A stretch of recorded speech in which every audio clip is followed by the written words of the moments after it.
This is Histories and Mysteries. I'm Ashley. I'm Jessica. And on this week's episode, we're rehashing last week's episode with part twos. Yeah. Ashley's going to be talking about kind of the folklore around death, right? Yeah, like the kind of death entities. Okay. And then I'm going to be doing the Edelweiss Pirates. Excited. And I looked up the pronunciations like a week or two ago, so we're gonna wing it. Okay. Yeah. I would also like to point out that like I am not this pale. Like I don't know why it makes this computer washes me out. It makes me look so like you're pale. so pasty. I know, and I'm not in real life. I actually have a tan, right? Like I'm pretty tan. Like I don't know why this camera is making me so pale. I don't know. Oh my god. But I did draw on some eyebrows this week. It's beautiful.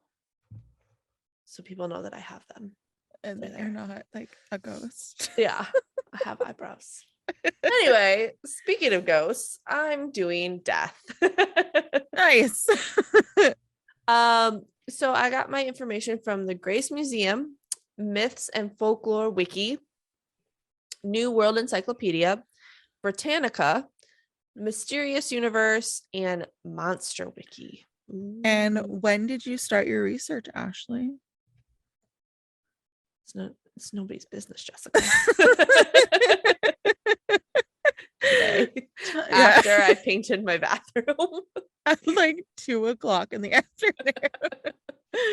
I texted her at work and I'm like, hey, you done your research yet? I said, why are you so mean to me? I was painting my bathroom for no reason. I mean, we've been wanting to get it painted, but there's absolutely no reason why I needed to do it today. So Jessica and I are in this yawn fight right now. She keeps yawning and then I yawn and then it makes her yawn again and then it makes me yawn again. It's ridiculous. I'm so sorry, everybody. So I'm not going to look at you anymore. Well, I didn't look at you and now I have to yawn.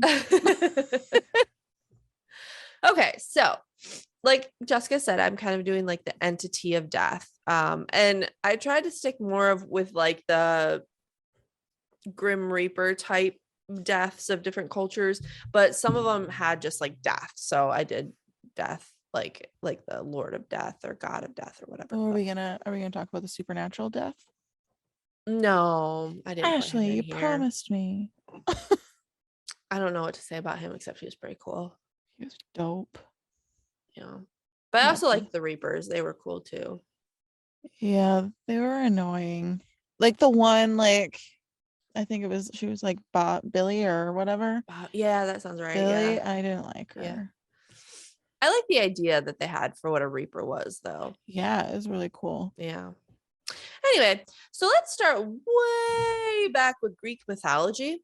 Obviously, everybody's heard of Hades, but have you heard about Thanatos? Yes.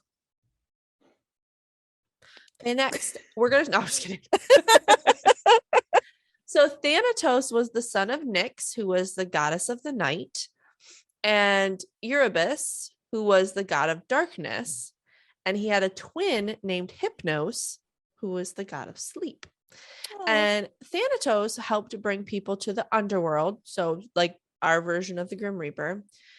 Apparently, at one point, Hercules defeated him to save someone from his clutches, which is rude because Thanatos was just like doing his job. It was Meg. Yeah. Yep. Yeah. But he's generally depicted as like a very nice looking man because, you know, he's a Greek god. So, of course. Scooby. But basically, like everybody hated him and he hated everyone. So, that's lonely. Yeah. He didn't like no one. He did have, I think there was a love interest for him. But then I noticed that I was reading something about a like the musical Hades. And I was like, oh, well, I don't know if that's like. Yeah, I mean Hades and Persephone, right? Yeah. But I don't know if Thanatos had a love connection. Oh. But there's another, this kind of went into the next one I found, which was the Banshee. Oh, Yeah, She.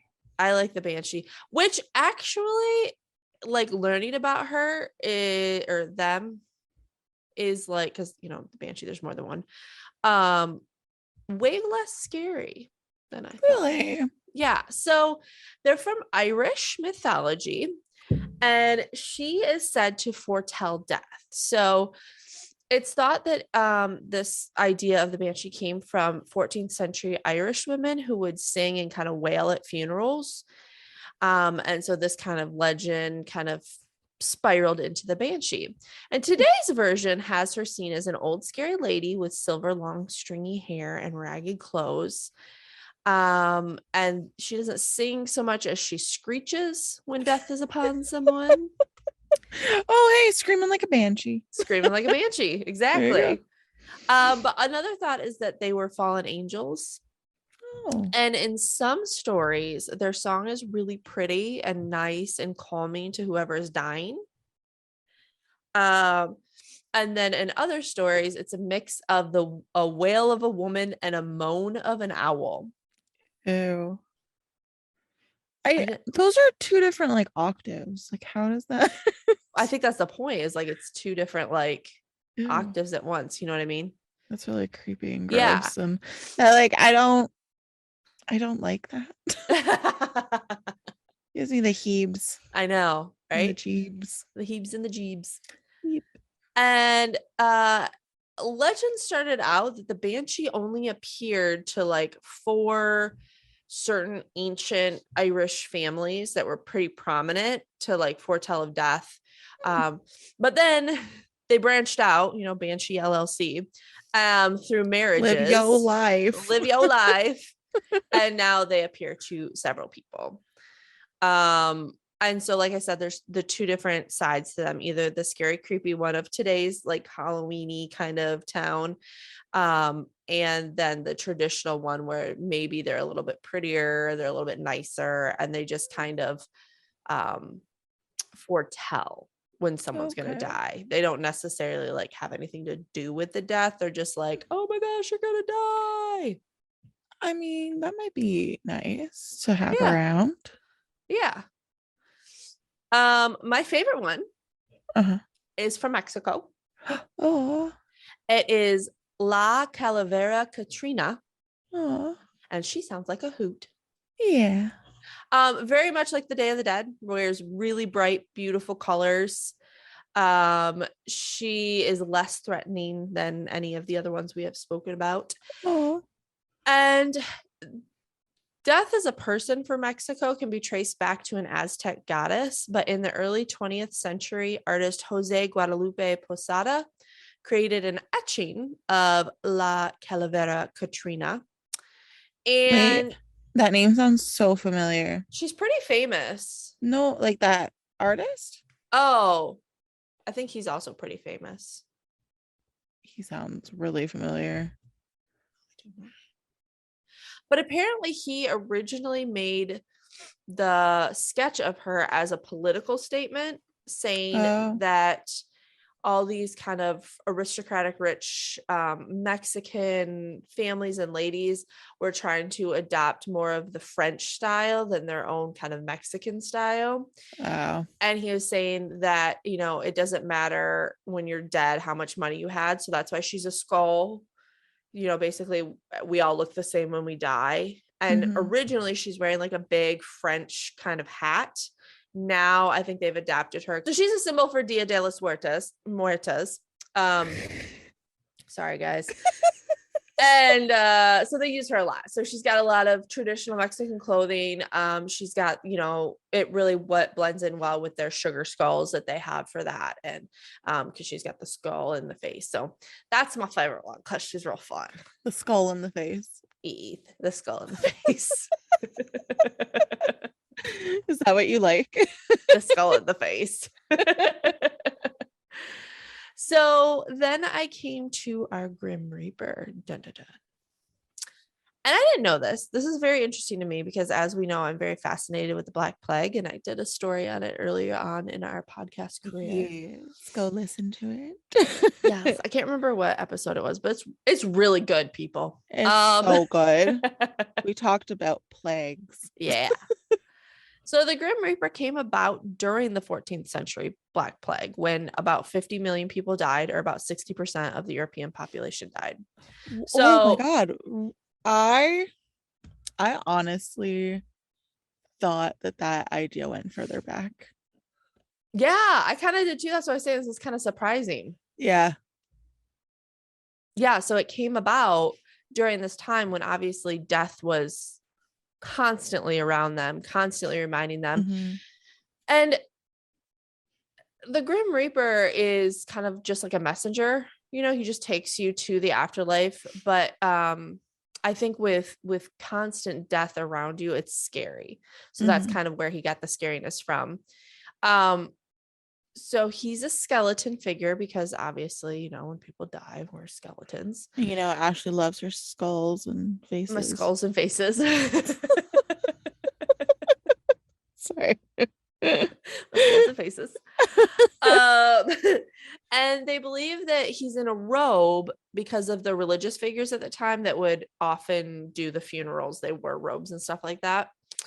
And he has the scathe because it's obviously from agricultural practices where they would harvest crops that were ready to be plucked from the earth. You know what it also looks like? Huh. The plague doctor mask. Oh, yeah, a little bit, yeah. Like with the long beak. Yeah. Mm-hmm. I feel like I said that wrong. What are you doing? What do you mean, the scythe? Yeah, I said scathe. Yeah. Hey, you leave it in for me. I did? I gotta leave it in for you. What did I leave it? What did I leave in? Previously. In Oh. other episodes. And it's I safe. always correct myself. Scythe. It's scythe. Scythe, yes, I know. Scythe. Guys, I don't know why I'm struggling with the words on this one so bad. You're pregnant. That must be it, man. Scythe. The scythe is from agricultural practices. Maybe we can take out a couple of the mess ups that I have, since I have about 100 so far. No. You bitch. Love you. Okay, so even though the Grim Reaper is depicted as super creepy, he's actually supposed to not be good or evil. He is neutral, just kind of a guy doing his job. Yeah. And he helps guide spirits to the afterlife. He doesn't do any of the judgment or killing or anything like that. You know what? I bet the Grim Reaper is like a little girl in a dress. Just like, so funny story, because I wrote this in the male sense. He, Grim Reaper, he. Most people refer to the Grim Reaper as he. yeah. However, I found that in languages that have masculine or feminine words associations, like la or el, Grim Reaper is many times feminine. Oh. Yeah, so it has more of a feminine leaning. Interesting. Yeah. So I figured that out after I wrote all this, and I was like, well, I'll just bring up that point, but I'm supposed to say he. That's really cool. Yeah. Yeah, honestly, just imagine it's just like this, or like a dog. Like your doggy, or like your pets that have passed away, and then they get to be your little. Oh, I love that so much. Oh, I like it. I love it. oh, So that makes me sad. I love that so much, though. I do too. So there's a story about a famous story that was picked up by the Brothers Grimm, who we also did a story on. Jessica covered them. And I struggled with my German. Well, I'm struggling with my English. So the story is that the Grim Reaper becomes a godparent to an infant due to death being reliable and unlike the other two options, which were the devil and God, both of whom were too chaotic and cruel. So this person picked death to be the godfather. The infant grows up to become a physician, and death gives them an enchanted glass of water, which allows them to see whether the reaper is at the head of the dying's bed or at the foot of it. If death is resting at the feet, then he can sprinkle water from the glass to cure the patient in question. But if death is at the head, then there's nothing he can do, and the patient must die. So the physician uses the cup and becomes a successful physician. But one day, he breaks his bargain with death and sprinkles the water on the bed of the king's dying daughter when death is about to claim her at the bed's head. Oh my gosh. Angry at the physician, death takes him to their lair, which is filled with a candle, which represents the length of every human life. When the physician sees his own, he notices that it has nearly melted entirely away. Oh my God. The physician proceeds to ask his godfather to move the fire from his candle to another longer one, but instead, seeing an opportunity to teach the boy a lesson, death drops the candle, causing it to break and the physician to die. Ba, ba, ba. He made one mistake. One mistake, people. What happened to 3 chances? So if you want to hear more on that story or more in depth of that, you can find the Brothers Grimm Tale of the Grim Reaper. Ooh, that's so cool. I forgot we were talking about the Brothers Grimm. And so to kind of go along with last week, I actually have from monster.fandom. Oh, no, sorry. That story was written by monster.fandom.com. But I actually have some people who have encountered the Grim Reaper and lived to tell the tale. Whoa. Okay, before we start, do you believe the stories?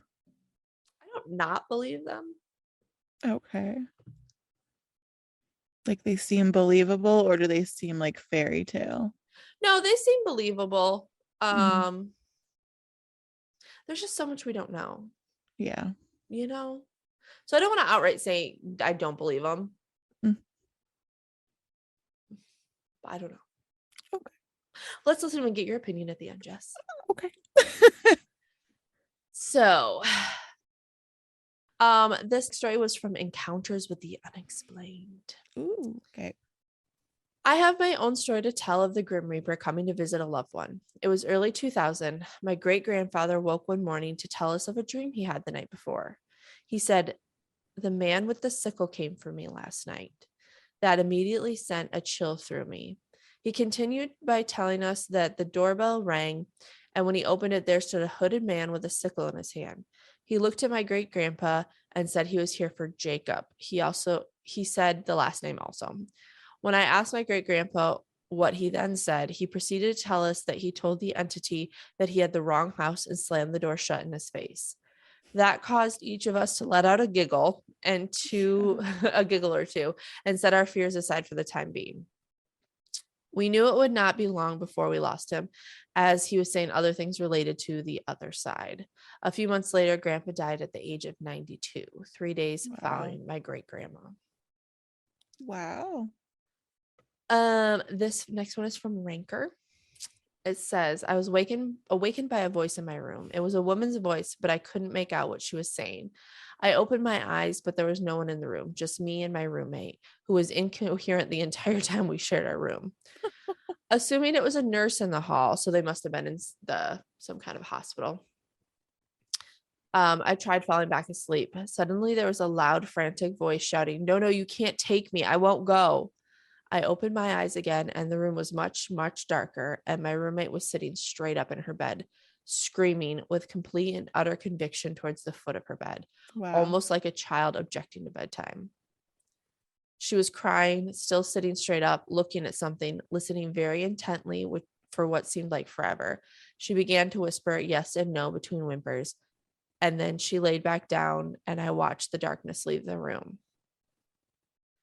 I turned and saw beside my bed. There stood a small dark figure, about 3 feet in height, wearing a black cloth and a hood. my God. No face. I don't know why that's so terrifying.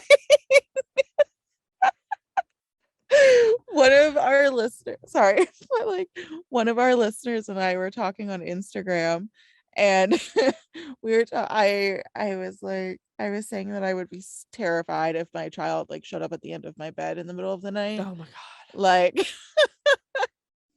Terrifying. children are so terrifying. Oh God, why is that so much creepier? That's It is so much horrific. creepier. Okay. And I'm going. sorry, this is a news story where they said I turned and saw beside my bed. It's a news story, sorry. Oh, Yeah. okay. I thought the other girl in the hospital was gonna like. I thought so too. And then I realized that I had Okay. broken it up for a reason. It's a news story. Oh, okay. Okay, so I was wearing a black cloak with a hood, no face, and was about 2 feet from my face. Oh, God. It looked like a small Grim Reaper without the blade. I was in shock, but not scared. I looked at it for about a minute, then I turned, glided out of my room, and ran away it faded away. Baby Reaper in training. Yeah. No, not that one. That's the wrong person. That'd be a great movie. Would be. Yeah. Or book. Oh, we should write a book about Baby Reaper. Trademark. Trademark.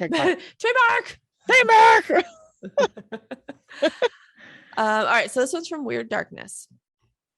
Frozen with pure terror, she tried to scream, but no sound came out. As her eyes adjusted, she could see the creature's face. It had a very small head.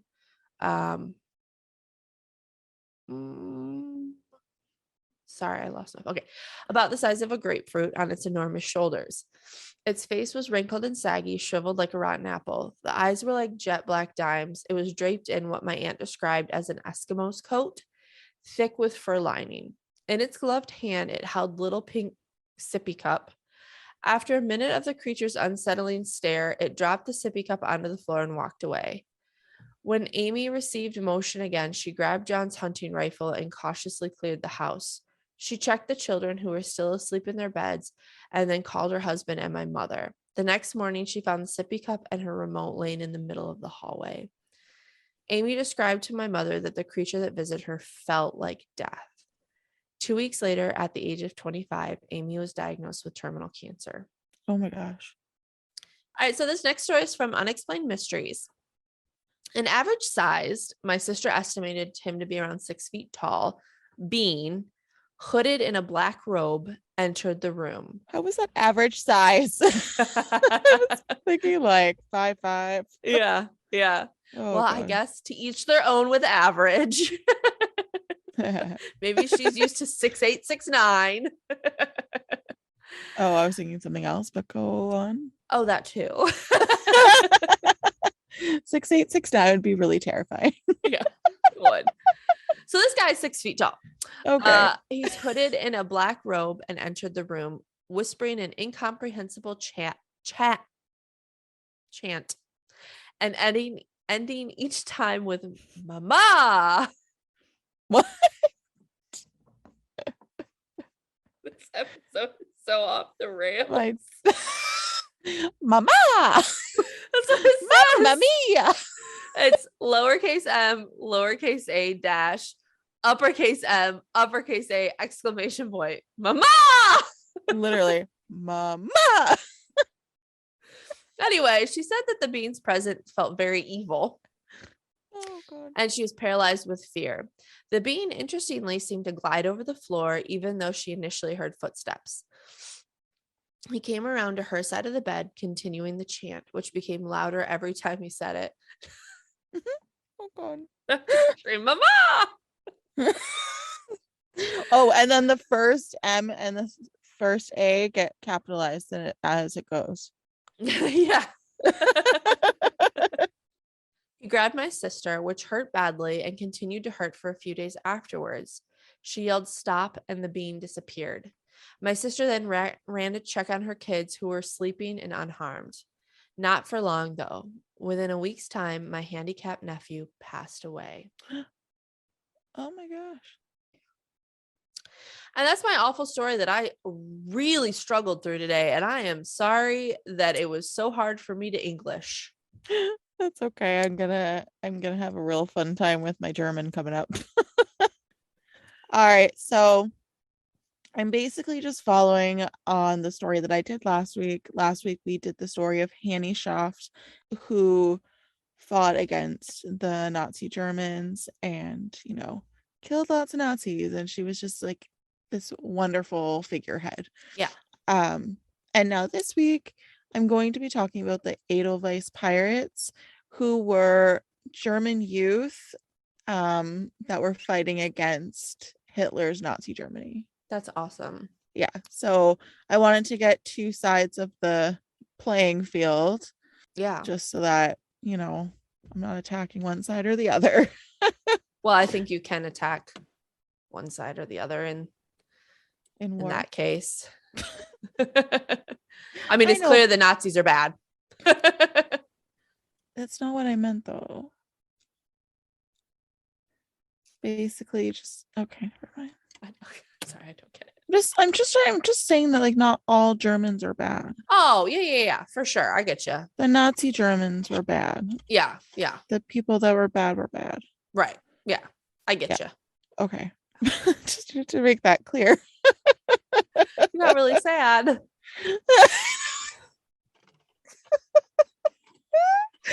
Okay, so we'll just go. Okay. Okay, so these young Germans resisted Nazi brainwashing, much like the persistent Edelweiss flower that clings to the crags of Austria's Alps and for which the group was named after. With their rejection of the notorious Hitler Youth's militaristic organization, Nazi philosophy, and gender segregation, they considered themselves as the antithesis of that group. Love it. Yes, they're fabulous. There's not a lot of information on them because they didn't really mark things down. Mm-hmm. Yeah. But what we do have is really cool. Yeah. The Edelweiss Pirates, who came from working class families, battled Nazism before turning 18 in any manner they could. According to Sally Rogow of the Vancouver Holocaust Education Center, the Edelweiss Pirates was one of the largest youth groups who refused to participate in Nazi youth activities. We must first comprehend their opponents in order to comprehend the pirates. German boys between the ages of 14 and 18 made up the Hitlerjugend,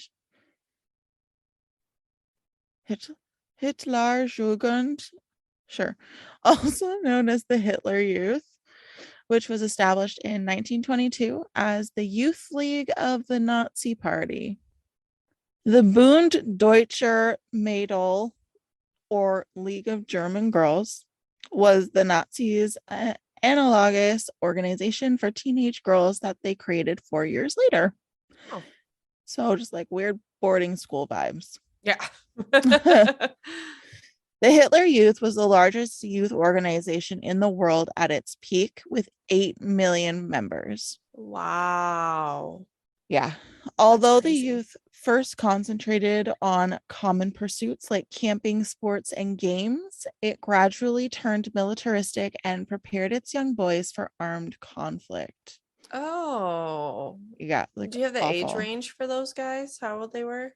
Yeah, 14 and 18. Like between 14 and 18 years old. Oh. Yeah. It quickly became apparent that the Hitler Youth's primary objective was to instill in Germany's youth an aggressive Nazi mentality. Yeah. Hitler himself described it. These boys and girls enter our organizations at 10 years of age and often for the first time get a little fresh air after 4 years of the young folk they get to go on the Hitler Youth or get to go to the Hitler Youth, where we have them for another 4 years. And even if they are still not complete National Socialists, they go to labor service and are smoothed out there for another 6 or 7 months. And whatever class consciousness or social status might still be left, the German armed forces will take care of that. Oh, I hate everything about that statement. Yeah.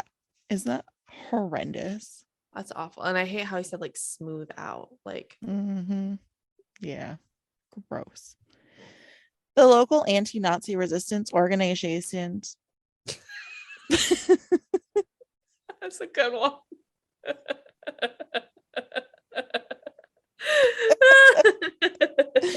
Oh my god. It literally just like slipped off my tongue. It did. You didn't even like stutter over it. It came out so confidently. Oh my god. That's a good I one. loved that. Okay. Um uh the local anti-Nazi resistance organizations that made up the Edelweiss Pirates were mostly created in Western Germany. These teens, who ranged in age from 14 to 17, opposed the gloomy elements of the Hitler Youth and League of German Girls, including the prohibition of adolescent joy and expression and the preparation of children for military duty. Many of them dropped out of the youth and left school at the age of 14 to break their ties with the Nazis, which was typical for working class teenagers at the time, which I never knew about. Mm. Starting in 1936, membership was required, and in 1939, the year that World War II officially started, not being a member was a criminal offense. Yeah. Wow. However, the Edelweiss Pirates only enjoyed a brief period of freedom because they were often compelled to enlist in the military after becoming 18. Ugh. The Edelweiss Pirates opposed all that the Hitler Youth stood for. The pirates had their hair long and free, whereas the youth wore theirs high, tight, and closely shaven. While some pirates participated in sexual experimentation, the Hitler Youth were gender segregated. The disparities grew more pronounced. The Edelweiss Pirates sang songs that were not approved by the government, while the youth wore uniforms and listened to Nazi propaganda music while sporting checkered shirts and lederhosen. Oh. These anti-fascists weren't simply a pro-hippie vision, they were actual teenagers.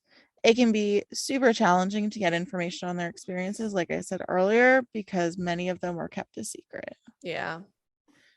The Edelweiss Pirates dedicated a significant portion of their time in youthful resistance to Nazism. One former pirate remembered throwing bricks through the windows of munitions factories, pouring sugar into the gas tanks of Nazi commanders' automobiles, and spray painting phrases like "down with Hitler" and "down with Nazi brutality." Good for them. Like, ballsy Yeah. for your age. Yeah, for sure. When some adults couldn't even stand up to him, these Yeah. teenagers were. Wow. Oh, yeah. Their riskier endeavors included supplying adult resistance groups with explosives, protecting German deserters, and freeing captives from labor and incarceration camps. Wow. The young pirates were willing to attack anything that would lower the Nazi spirits. Many of them also endured harsh punishment, such as public hangings, long prison terms, and forced head shaving. And just so we all remember, they were real people. Yeah. They were kids Yeah. who had names and they had parents. Yeah. And they're just trying to stand up for a better world. Yeah. Just awful. Yeah. I'm making a lot of faces that if you watch our YouTube, you'll be able to see. If you don't and you don't hear me say anything, it's because I'm making a face. I'm really upset because I put on like this glitter eyeshadow. It's very pretty. Thanks. You can't really tell though because it's like little stars and moons. Oh, Yeah. that's cute. And they're not like no, you can just tell it's like darker glitter. Yeah, I should have put on like a darker color, but like cute. I didn't have makeup on my face all day. Nice. And then I needed to for this. Next time I'm probably not gonna get to see my true face. Dusseldorfer Walter Mayer recalls a meeting with other pirates at a pool hall. A participant might inquire, what are we going to do next? Even adding, the Hitler Youths, they're all keeping their equipment at this specific location. Let's make it disappear. I love it. Yeah. The raids began small and then snowballed. Quote, we started maybe by deflating the tires, then we made the whole bicycle disappear. That's awesome. Mayer joined the Hitler Youth. However, he acted against them by hiding his Jewish friends in their basement and by helping the Edelweiss Pirates. That's awesome. Yeah. He was once caught stealing shoes and taken into custody by Nazi officials. Mayer said that the prosecutor had sought for the death penalty, but the judge had instead sentenced the youth to 1 to 4 years in prison after considering his athletic prowess. For stealing shoes? Uh-huh. Wow. It's like Valjean all over again. Yeah. Wow. Mayer was fortunate. Most notoriously, though, the Gestapo executed 13 people in broad daylight on November 10th, 1944, including 6 Edelweiss pirates from Cologne, and among them was 16-year-old Barthel Schenk. Oh, 16 years old. that's so sad. The brigade was charged with preparing an assault against the nearby Gestapo headquarters. None had been tried before they were sentenced to death. Oh my gosh. Didn't even get a trial? No. Oh, poor babies. Born in Cologne in 1924, Gertrude Koch. When I looked it up, it gave me, I don't know if it was Koch or Koch, because it's Koch. Huh. Yeah. It's called Coke. Okay. Gertrude Koch declined to join the League of German Girls. Instead, she helped establish the Edelweiss Pirates branch in Cologne. Oh, good for her. Yeah. She later remembered how her family hid a Jewish musician in their garden from 1938 to 1939. She said that they took him food for about a year and a half. Oh. She afterwards oversaw the pirates' leaflet drop from the roof of the train station in Cologne. Because of this, the Gestapo beat her and once hurled her down some stairs, breaking her arm, and sentenced her to 9 months in prison Brauweiler. Oh my gosh. Anyways, yeah. So, like, Wow. awful. Yeah. Koch originally envisioned himself teaching at a Montessori school, or sorry, herself. Her only goal at this point, though, was to survive the war. For the first 2 years of World War II, she and her mother retreated to the mountains, and she passed away in 2016. Oh, she survived the war. Yeah. Good for her. I know. I was so happy when I read that. Yeah. Hans and Sophie Scholl, 2 German siblings, belonged to the White Rose Nonviolent Resistance Organization, which was another anti-Nazi group. The father of the Scholls hated the Nazi government. He told his children, oh, this is sad. I forgot about this. He told his children, what I want most of all is that you live in uprightness and freedom of spirit, no matter how difficult that proves to be. His message resonated with them so much that they left the Nazi Party and joined the White Rose to fight it.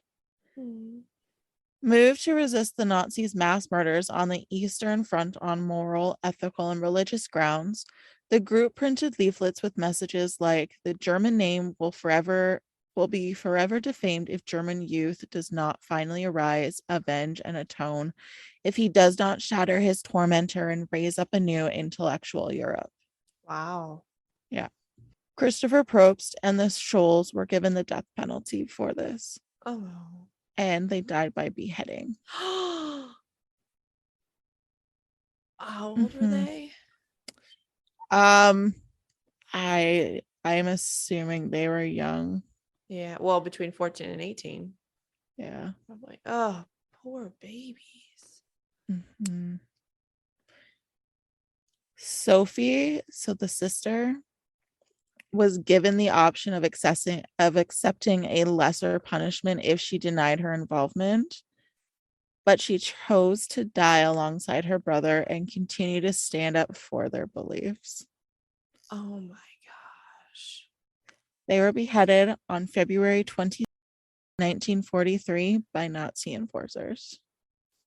I feel like, well, no. I was going to say, when you're beheading children, you think that would make you take a step back and be like, maybe I'm not in the right here.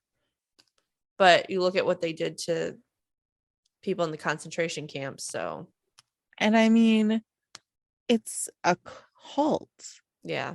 Like, people, I'm sure, were brainwashed. I'm sure that they were threatened. Oh, for sure. Their families were threatened. So it doesn't excuse it, though, because there were people that were like off the rail, like awful, that were following him. Yeah. But I'm sure that there were some that were like stuck.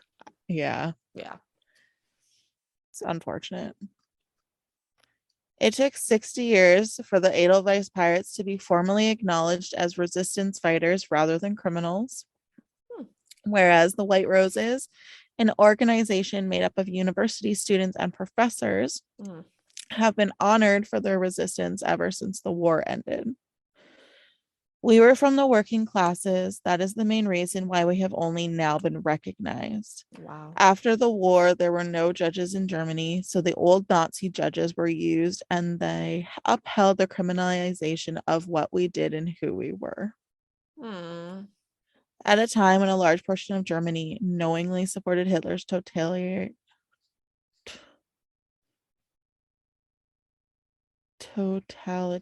rule. There you go. Good job. Thanks. We're struggling. The Edelweiss Pirates' courage, righteousness, and resistance to Nazism are properly celebrated today. Yeah. That's awesome. What a sad and uplifting story. Yeah, you're welcome. I loved it. Yeah. Do you have jokes for me? Because I find that when I find jokes, I just tend to go down a rabbit hole. It's true, you do. Although Kyle did just send me some pictures, so let's see if they were funny. Okay. I saved like one that I saw that I was like, oh, that's funny, but I don't know how far back it was. Yeah. Okay. I got some life hacks. Ooh, okay. If someone offers you some Doritos, sneeze into the bag and they'll just let you have them all. I like that. Starting your day with an early morning run is a great way to make sure you can't get any worse than it started. That's true, but it also still sounds awful. I don't know how people do that. I don't know either. I tried to be that person for a while. Like, I tried to get up and go to the gym before work. I'd go at like 5 a.m. and I'd take a shower at the gym. I think I lasted like 3 days. And I was like, nope. That's so funny. I don't. Do you have any jokes? No. Ashley, you freaking suck. I was going to tell a time traveling joke, but you didn't like it. That was lame. It's the best I got for you. It's so depressing. It was so bad. If you want more of this just A+ podcast, you can find us on Facebook and Instagram, and we are now on YouTube. And if you would like to rate and review us, took me a minute. If you would like to rate and review us, you can do so on Spotify and Apple Podcasts. Yay. And on YouTube. Yeah. And subscribe to YouTube. Yeah. Awesome. Well, thanks for listening, and we look forward to bringing you 2 new stories next week. Bye. Bye.